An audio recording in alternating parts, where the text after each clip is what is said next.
Assalamualaikum warahmatullahi wabarakatuh.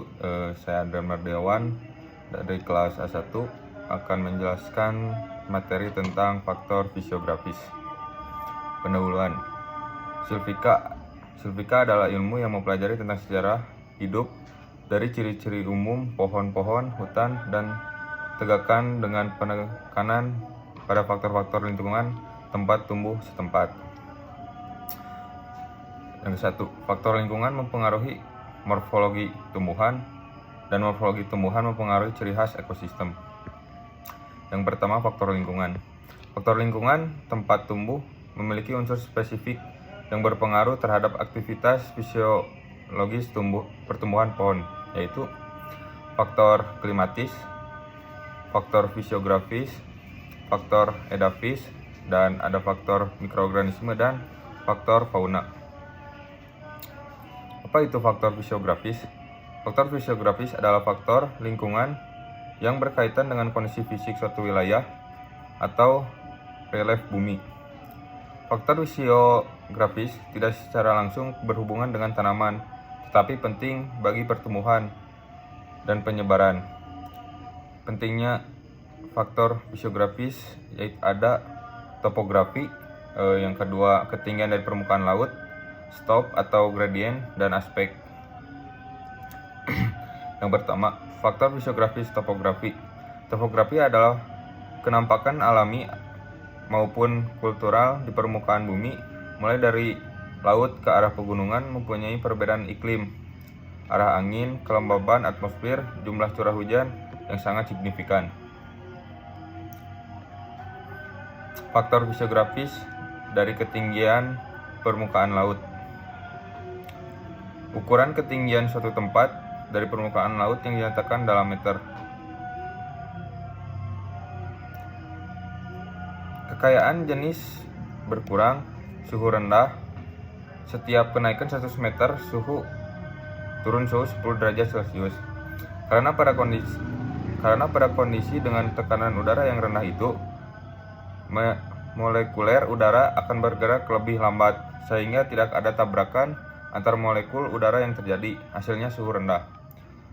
Yang kedua, menerima radiasi matahari yang lebih banyak. Yang ketiga, perbedaan ketinggian dari permukaan laut menyebabkan berbeda pula kehadiran vegetasi tumbuhan bawahnya. Setiap tumbuhan mempunyai daya toleransi yang berbeda terhadap kondisi lingkungan, sehingga pada suatu area tumbuhan yang dijumpai sangat spesifik tergantung zonasi.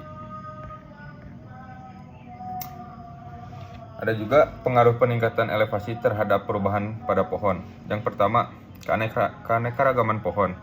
Keanekaragaman jenis pohon berkurang dengan peningkatan ketinggian.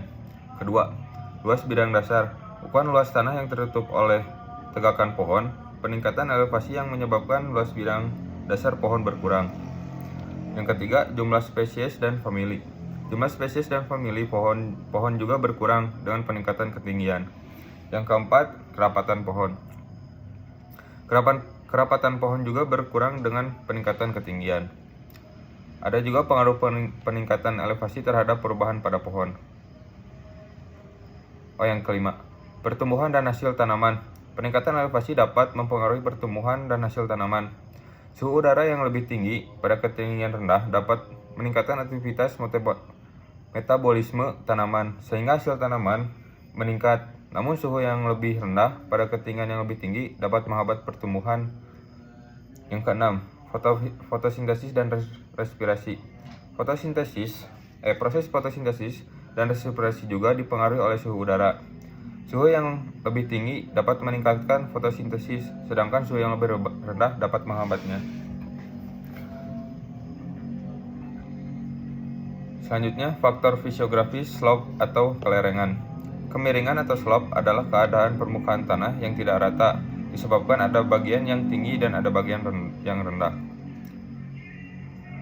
Kelerengan mempengaruhi aliran pada permukaan tanah, drainase, dan kandungan air tanah. Menurut Sutrisno tahun 1988, besar kecilnya kelerengan mempengaruhi kondisi tanah sebagai berikut. Yang ke-1, kelerengan kecil atau landai 5-10 derajat, kedalaman tanah sedang, persediaan air melimpah. Itu adalah suatu tempat yang terbaik untuk pertumbuhan pohon. Yang kedua, kelerengan medium 11-20 derajat, kedalaman tanah sedang, penyimpanan air sedang, dan bagus juga untuk pertumbuhan pohon. Yang ketiga, kelerengan curam 21 derajat sampai 30 derajat. Tanahnya biasa dangkal. Pohon-pohon tertentu yang bisa tumbuh, terutama yang berakar dangkal atau pendek.